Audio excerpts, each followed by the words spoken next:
देवी सर्वभूतेषु मां शीतलारूपेणी संस्थिता। नमस्तस्यै नमस्तस्यै नमस्तस्यै नमो नमः। ओम ह्रीं श्रीं शीतलाय नमः। दोस्तों, हिंदू धर्म में शीतला सप्तमी और अष्टमी का बहुत बड़ा महत्व है, तो आप सभी को शीतला सप्तमी और बसौरा अष्टमी की हार्दिक शुभकामनाएं। हर साल यह पर्व चैत्र मास के कृष्ण पक्ष की सप्तमी तिथि को मनाया जाता है। इसके अगले दिन यानी अष्टमी को बसौरा या शीतला अष्टमी का पर्व मनाया जाता है। शीतला अष्टमी और माँ शीतला की महत्ता का उल्लेख स्कंद पुराण में बताया गया है। यह दिन देवी शीतला को समर्पित है। अनेक स्थानों पर यह पर्व सप्तमी को ही मनाया जाता है। शीतला माता के हाथ में झाड़ू और कलश होता है। माता की पूजा बीमारी से बचाव के लिए की जाती है। शीतला माता बीमारियों से बचने का संदेश भी देती है। देवी के एक हाथ में झाड़ू है, जो घर और आसपास के क्षेत्र की साफ सफाई का संदेश देती है। वहीं दूसरे हाथ में कलश है, जिसमें रोगाणुनाशक जल हाथ धोने का प्रतीक है। इसीलिए शीतला माता के व्रत के दौरान भोजन नहीं बनाया जाता एवं किचन में सफाई और पूजा की जाती है। बसौरा की परंपराओं के अनुसार इस दिन भोजन पकाने के लिए अग्नि नहीं जलाई जाती। इसीलिए अधिकतर महिलाएं शीतला अष्टमी के एक दिन पहले ही भोजन पका लेती हैं और बसौरा वाले दिन घर के सभी सदस्य इसी बासी भोजन का सेवन करते हैं। सप्तमी के दिन घरों में कई तरह के पकवान बनाए जाते हैं। हलवा, पूरी, दही बड़ा, पकौड़ी, पुए, रबड़ी आदि बनाया जाता है। अगले दिन सुबह महिलाएं इन चीजों का भोग शीतला माता को लगाकर परिवार की सुख समृद्धि की कामना करती हैं। इस दिन शीतला माता समेत घर के सभी सदस्य भी बासी भोजन ग्रहण करते हैं। इसी वजह से इसे बासो पर्व भी कहा जाता है, यानी कि इसे बसौरा के रूप में मनाया जाता है। मान्यता है कि इस दिन के बाद से बासी खाना खाना उचित नहीं होता है। यह सर्दियों के मौसम के खत्म होने का संकेत होता है और इसे इस मौसम का अंतिम दिन माना जाता है। इस पूजा को करने से शीतला माता प्रसन्न होती हैं और उनके आशीर्वाद से दाह ज्वर, पीत ज्वर, विस्फोटक दुर्गंध युक्त फोड़े, शीतला की फुंसियाँ, शीतला जनित दोष और नेत्रों के समस्त रोग दूर हो जाते हैं। यह चैत्र मास के कृष्ण पक्ष में अष्टमी या लोकाचर में होली के बाद पड़ने वाले पहले सोमवार अथवा गुरुवार को भी किया जाता है। शुक्रवार को भी इसके पूजन का विधान है, परंतु रविवार, शनिवार अथवा मंगलवार को शीतला का पूजन कभी ना करें। इन वारों में यदि अष्टमी तिथि पड़ जाए तो पूजन अवश्य कर लेना चाहिए। इस व्रत के प्रभाव से व्रती का परिवार ज्वर, दुर्गंध युक्त फोड़े, फुंसियों, नेत्रों से संबंधित सभी प्रकार के विकार शीतला माता की कृपा से इन रोगों तथा शीतला जनित दोषों से मुक्त हो जाता है। इस व्रत को करने से शीतला देवी प्रसन्न होकर अपने भक्तों को आशीर्वाद प्रदान करती हैं। हर गांव, नगर तथा शहर में शीतला जी का मंदिर और मठ होता है। मठ में शीतला माता स्वरूप भी अलग अलग तरह का देखा जाता है। तो आइए जानते हैं शीतला अष्टमी व्रत कैसे करते हैं और शीतला अष्टमी इस साल कब है।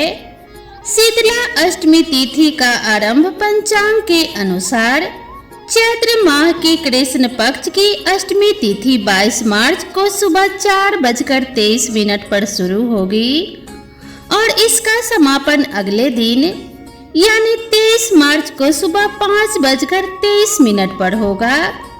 ऐसे में 22 मार्च को शीतला अष्टमी मनाई जाएगी। ब्रह्म मुहूर्त में जाकर स्नान करें और स्वच्छ वस्त्र पहने। सप्तमी तिथि को भोजन तैयार कर ले, क्योंकि अष्टमी के दिन चूल्हा जलाना निषिद्ध होता है। माता शीतला की प्रतिमा या चित्र के समक्ष पूजा स्थल को साफ करें और वहां जल से भरा कलश रखें।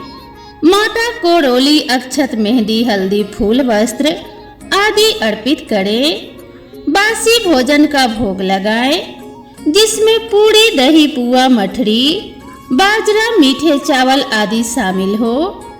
नीम के पत्तों का विशेष महत्व है, उन्हें माता को अर्पित करें और स्वयं भी धारण करें।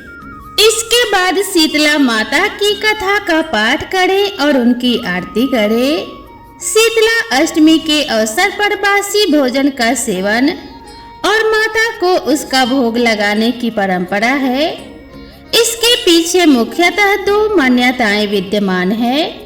माता की प्रियतम पौराणिक मान्यता के अनुसार माता शीतला को ठंडा और बासी भोजन पसंद है, इसीलिए भक्तगण उन्हें प्रसन्न करने के लिए इस दिन बासी भोजन का भोग अर्पित करते हैं। माता को ठंडा भोजन, जल, दही, हलवा आदि का भोग लगाएं। पूरे दिन केवल फलाहार करें और निर्जला व्रत रखने वाले भक्तों को अगले दिन व्रत खोलना चाहिए। तो भक्तों, आइए सुनते हैं शीतला अष्टमी की व्रत कथा। शीतला छवि वाली, हाथ में झाड़ू तथा कलश धारण किए एवं गदर्भ पर विराजमान भगवती शीतला माता की कथा इतनी अद्भुत है कि इसे सुनने मात्र से भक्तों का कल्याण हो जाता है। तो प्रेम से बोलिए शीतला माता की जय। तो चलिए कथा को शुरू करते हैं। एक बार की बात है, शीतला माता ने सोचा कि चलो आज धरती का भ्रमण करूं और देखूं वहां कौन मेरी पूजा करता है। यह सोचकर शीतला माता राजस्थान के एक गांव डुगड़ी में आई और उन्होंने देखा कि उस गांव में उनका कोई भी मंदिर नहीं है और ना ही कोई उनकी पूजा करता है। यही सब सोचते हुए माता शीतला गांव की गलियों में घूम रही थी। तभी एक घर के ऊपर से किसी ने चावल का खौलता हुआ पानी नीचे फेंका। वह गर्म पानी सीधे शीतला माता के ऊपर जा गिरा, जिससे माता के शरीर में बेहद दर्द भरे छाले उभर आए और उनके पूरे शरीर में तेज जलन होने लगी। जब दर्द से कराहती शीतला माता इधर उधर भाग भाग के चिल्लाने लगी, अरे मेरा शरीर जल गया है और तप रहा है, कोई तो मेरी सहायता करो।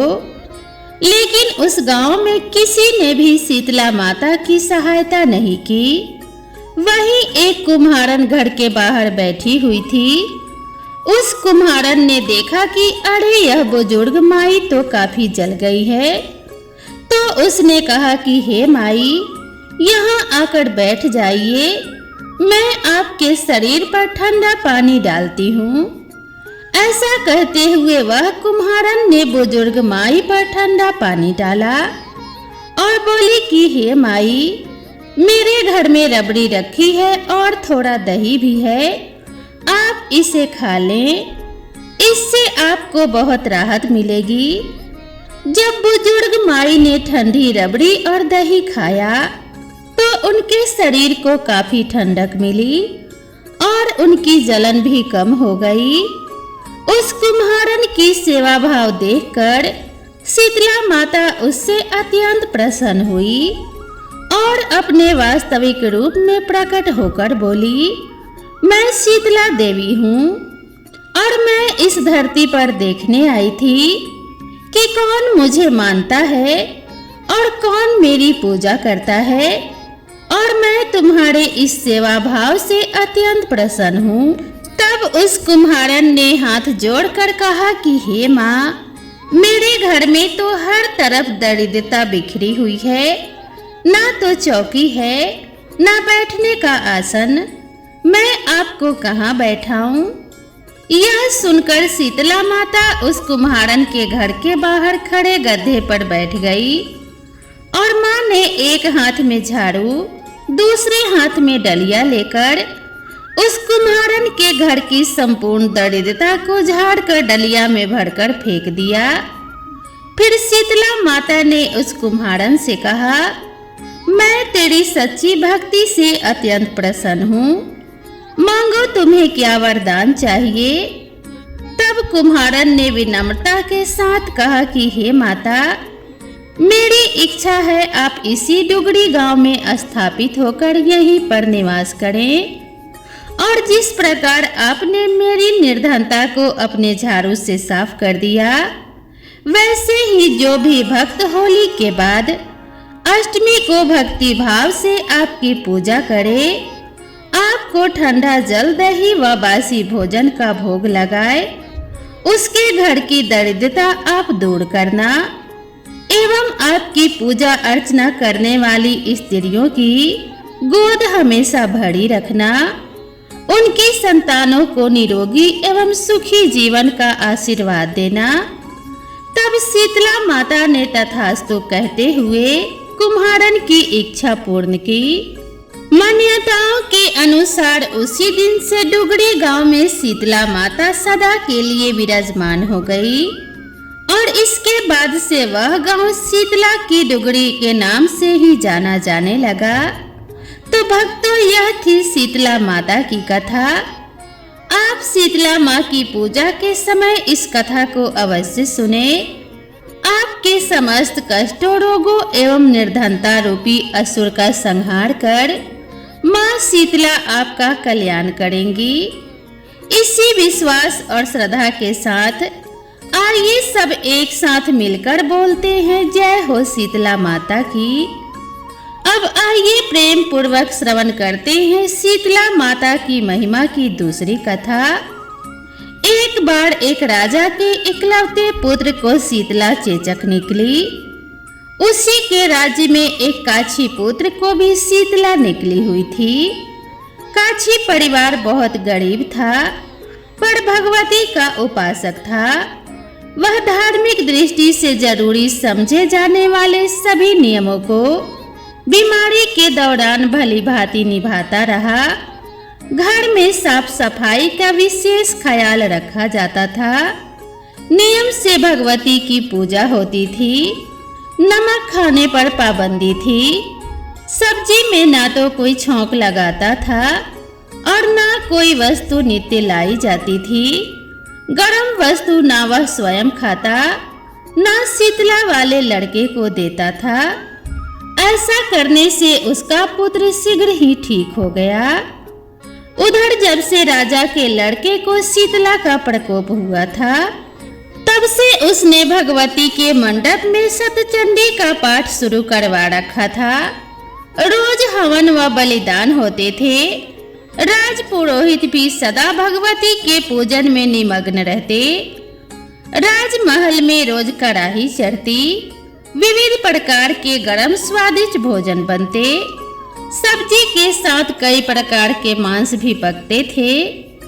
इसका परिणाम यह होता कि उन लजीज भोजन की गंध से राजकुमार का मन ललच उठता।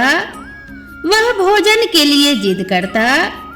एक तो राजपुत्र और दूसरा इकलौता होने के कारण उसकी हर अनुचित जिद भी पूरी कर दी जाती थी।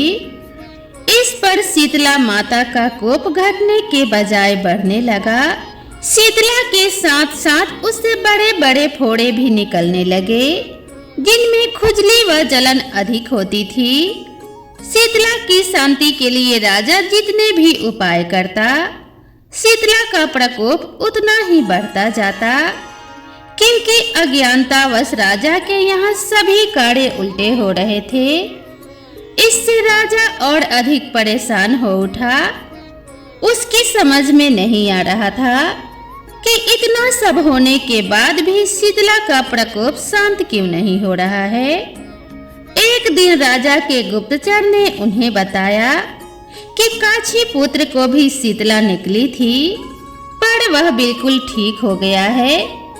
यह जानकर राजा सोच में पड़ गया कि मैं शीतला की इतनी सेवा कर रहा हूँ, पूजा व अनुष्ठान में कोई कमी नहीं, पर मेरा पुत्र अधिक रोगी होता जा रहा है, जबकि काछी पुत्र बिना सेवा पूजा के ही ठीक हो गया। इसी सोच में उसे नींद आ गई। उसके नींद लगते ही श्वेत वस्त्र धारण भगवती ने उसे स्वप्न में दर्शन देकर कहा कि हे राजन, मैं तुम्हारी सेवा और अर्चना से अति प्रसन्न हूँ, इसीलिए आज भी तुम्हारा पुत्र जीवित है। इसके ठीक न होने का कारण यह है कि तुमने शीतला के समय पालन करने योग्य नियमों का उल्लंघन किया। तुम्हें ऐसी हालत में नमक का प्रयोग बंद करना चाहिए। नमक से रोगी के फोड़े में खुजली होती है। घर की सब्जियों में छौंक नहीं लगाना चाहिए, क्योंकि इसकी गंध से रोगी का मन उन वस्तुओं को खाने के लिए ललचता है। रोगी का किसी के पास आना जाना मना है, क्योंकि यह रोग औरों को भी होने का भय रहता है। इन नियमों का पालन कर तेरा पुत्र अवश्य ही ठीक हो जाएगा। विधि समझाकर देवी वहां से अंतर ध्यान हो गई। प्रातः से ही राजा ने देवी की आज्ञा के अनुसार उन सभी कार्यों की व्यवस्था कर दी। इससे राजकुमार की सेहत पर अनुकूल प्रभाव पड़ा और वह शीघ्र ही ठीक हो गया। इसी दिन भगवान श्री कृष्ण और माता देवकी की विधिवत पूजन करके मध्य काल में सात्विक पदार्थ का भोग लगाना चाहिए। ऐसा करने से पुण्य ही नहीं मिलता, बल्कि समस्त दुखों का भी निवारण होता है। तो प्रेम से बोलिए शीतला माता की जय, भगवान श्री कृष्ण की जय, यशोदा मैया की जय। अब आइए सुनते हैं शीतला अष्टमी पर शीतला माता की पौराणिक कथा। इस कथा को पूजन के बाद अवश्य सुने। एक गांव में ब्राह्मण दंपति रहते थे। दंपति के 2 बेटे और 2 बहुएं थी। दोनों बहू को लंबे समय के बाद बेटे हुए थे। इतने में शीतला सप्तमी का पर्व आया। घर में पर्व के अनुसार ठंडा भोजन तैयार किया गया। दोनों बहू के मन में विचार आया कि यदि हम ठंडा भोजन लेंगी तो बीमार हो जाएंगी। बेटे भी अभी छोटे हैं। इस कुविचार के कारण दोनों बहुओं ने तो पशुओं के दाने तैयार करने के बर्तन में गुपचुप 2 बाटी तैयार कर ली। सास बहू शीतला की पूजा करके आई। शीतला माता की कथा सुनी। बाद में सास तो शीतला माता के भजन करने के लिए बैठ गई। दोनों बहुएं बच्चे के रोने का बहाना बनाकर घर आई। दाने के बर्तन से गर्मा गर्म रोटला निकाले, चूरमा लिया और पेट भरकर खा लिया। सास ने घर आने पर बहू से भोजन करने के लिए कहा। बहुएं ठंडा भोजन करने का दिखावा करके घर के कामों में लग गई। सास ने कहा, बच्चे कब से सोए हैं, उन्हें जगाकर भोजन करा लो। बहुएं जैसे ही अपने अपने बेटों को जगाने गई तो उन्होंने उन्हें मृत पाया। ऐसा बहू की करतूतों के फल स्वरूप शीतला माता के प्रकोप से हुआ था। बहुएं विवश हो गई। सास ने घटना जानी तो बहुओं से झगड़ने लगी। सास बोली कि तुम दोनों ने अपने बेटों की बदौलत शीतला माता की अवहेलना की है, इसीलिए अपने घर से निकल जाओ और बेटों को जिंदा स्वस्थ लेकर ही इस घर में पैर रखना। अपने मृत बेटों को टोकरे में सुलाकर दोनों बहुएं घर से निकल पड़ी। जाते जाते रास्ते में एक जीर्ण वृक्ष आया। यह खेजड़ी का वृक्ष था। इसके नीचे ओढ़ी शीतला दोनों बहनें बैठी थी। दोनों के बालों में विपुल प्रमाण में जू थी। बहू ने थकान का अनुभव भी किया था। दोनों बहुएं ओढ़ी और शीतला के पास आकर बैठ गई। उन दोनों ने शीतला ओढ़ी के बालों से खूब सारी जू निकाली। जुहों का नाश होने से उड़ी और शीतला माता ने अपने मस्तक में शीतलता का अनुभव किया। माता ने आशीर्वाद स्वरूप कहा, तुम दोनों ने हमारे मस्तक को शीतल ठंडा किया है, वैसे ही तुम्हें पेट की शांति मिले। दोनों बहुएं एक साथ बोली कि पेट का दिया हुआ ही लेकर हम मारी मारी भटकती हैं, परंतु शीतला माता के दर्शन नहीं हुए। शीतला माता ने कहा कि तुम दोनों पापनी हो, दुष्ट हो, दुराचारिणी हो, तुम्हारा तो मुंह देखने भी योग्य नहीं है। शीतला सप्तमी के दिन ठंडा भोजन करने के बदले तुम दोनों ने गर्म भोजन कर लिया था। यह सुनते ही बहू ने शीतला माता जी को पहचान लिया। देवरानी जेठानी दोनों माताओं का वंदन करने लगी और गिड़गिड़ाते हुए कहने लगी, हम तो भोली भाली हैं, अनजाने में गरम खा लिया था, आपके प्रभाव को हम नहीं जानती थी, आप हम दोनों को क्षमा करें, ऐसा दुष्कर्म पुनः नहीं होगा। शीतला माता ने मृतक बालकों को जीवित कर दिया। बहुएं तब बच्चों को साथ लेकर आनंद से अपने गांव पुनः लौट आई। गांव के लोगों ने जाना कि दोनों बहुओं को शीतला माता के साक्षात दर्शन हुए थे। दोनों का धूमधाम से स्वागत करके गांव में प्रवेश कराया गया। बहू ने कहा, हम गांव में शीतला माता के मंदिर का निर्माण करवाएंगे। चैत्र महीने में शीतला सप्तमी के दिन मात्र ठंडा खाना ही खाएंगे। शीतला माता ने बहू पर जैसी अपनी दृष्टि की, वैसी कृपा सब पर करे। श्री शीतला माँ सदा हमें शांति तथा आरोग्य प्रदान करे। ओम ह्रीं श्रीं शीतलाय नमः। अर्थात हे माता शीतला, आप सभी प्राणियों को सुख और शांति प्रदान करें। शीतले त्वं जगत माता, शीतले त्वं जगत पिता, शीतले त्वं जगत धात्री, शीतलाय नमो नमः। शीतले त्वं जगत धात्री, शीतलाय नमो नमः। इसका मतलब है कि हे माता शीतला, आप ही इस संसार की आदि माता हैं, आप ही पिता हैं और आप ही इस चराचर जगत को धारण करती हैं।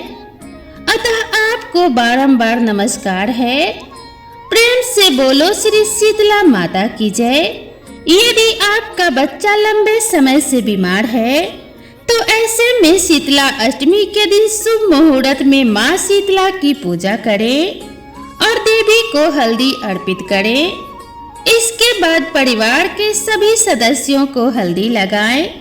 धार्मिक मान्यता के अनुसार इस उपाय को करने से रोग से छुटकारा मिलता है, साथ ही माँ शीतला की कृपा प्राप्त होती है।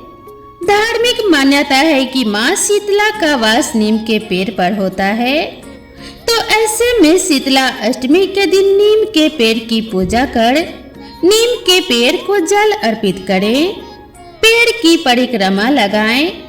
ऐसा माना जाता है कि इस उपाय को करने से संतान के जीवन में आने वाले संकट और कष्ट दूर होते हैं।